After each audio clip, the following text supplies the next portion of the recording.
Playing Gnomes, but not these gnomes. Playing Gnomes is pretty chill.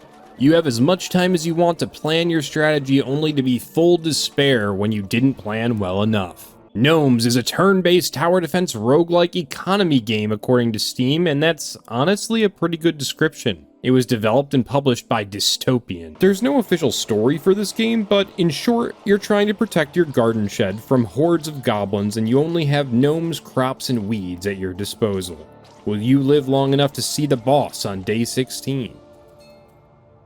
Oh my god, maybe if you click these they'll die. Here are the menu settings. There aren't many of them. The game is pretty simplistic. It only supports mouse and keyboard, but you could probably figure out how to map a controller if you really wanted to. I think the only thing I needed to modify was the video settings for VSync and FPS cap. Gnomes is available on Steam and seems to only be playable on Windows. There is a demo available on the itch.io website though. It doesn't seem like there's cross-saving, but that's fine because unlocking things is part of what makes this game fun and replayable.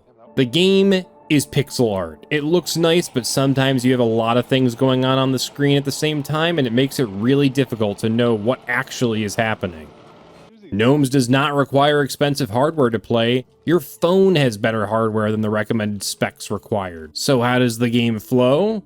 Well, when starting a new game, you have an option to choose a campaign run where you get to pick your starting guild and map, the daily run, which changes every day and gives you one attempt to see how far you can go, or a random run, which is just chaos. Once that choice is made, you can actually play the game. The board is procedurally generated, so even when you pick your guild and map, it's going to be different every time. You'll also see goblin tents with intended paths to reach your sacred garden shed. Your goal is to survive through day 16 when the boss comes and tries to deal 1 million damage to your shed. Like, actually 1 million damage. So what is there to do in Gnomes? Well, you can build housing for gnomes. Each gnome takes up one population by default and they need places to live. You can build gnomes.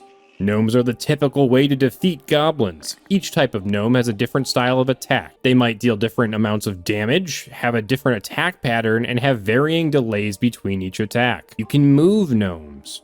Especially early, you're not going to have a ton of gold for gnomes.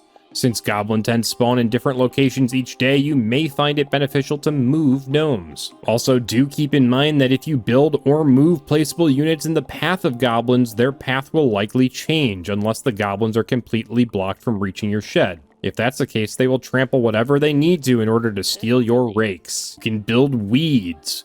Weeds typically spread on their own, deal damage when walked on, and some can even generate you gold. You can build crops. Crops are typically how you start your money-making engine. One crop usually gives 1 gold per day. It's important to start production early if you ever want to purchase any upgrades. You can buy relics at the shop. Relics are one of the primary roguelike aspects of this game. They can change how you approach the game, such as allowing you to move rocks, or they can just be straight damage upgrades. You can buy more units to build at the shop. When you buy a unit, you're really buying the blueprint to that unit. Don't forget this when you're low on gold and make an expensive purchase. You can face the goblins to start a day. This will cause goblins to spawn from their tents and march on your garden shed. They will always follow the path in the planning phase, so you don't have to worry about surprises. For enemy variety, there are only 2 classifications of enemies, but each classification has multiple possibilities.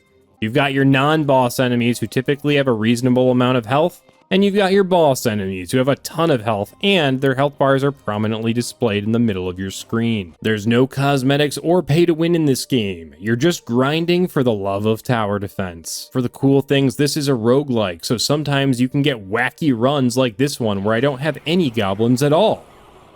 Additionally, each gnome has its own name that's randomly generated. Well, hello there, Mr. Gymdactyl Scrumblefingers. For the not cool things, this is a roguelike, so sometimes you're constantly out of gold and hanging on by the 1 HP you're gaining per day thanks to that 1 relic you've got. Overall, Gnomes does a great job of combining tower defense and roguelike aspects. You're not guaranteed to win every time, and it's not always a blowout.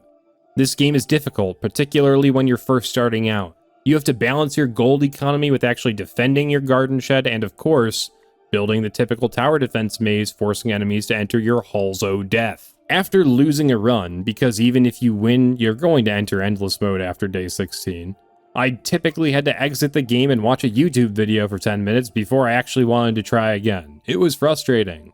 On our patented 0 to 1 scale, we give this game a 0.71 out of 1. If you're coming off a Bloons binge and need a more chill tower defense game where you can actually build the path, this is a great game to try out. It also helps that it doesn't break the bank. If you like this no bullshit review video, please like, share, and subscribe. Thank you, good night, and make sure you're budgeting for the impeding increase in your electric bill now that it's finally getting warmer outside and you're probably running your air conditioning.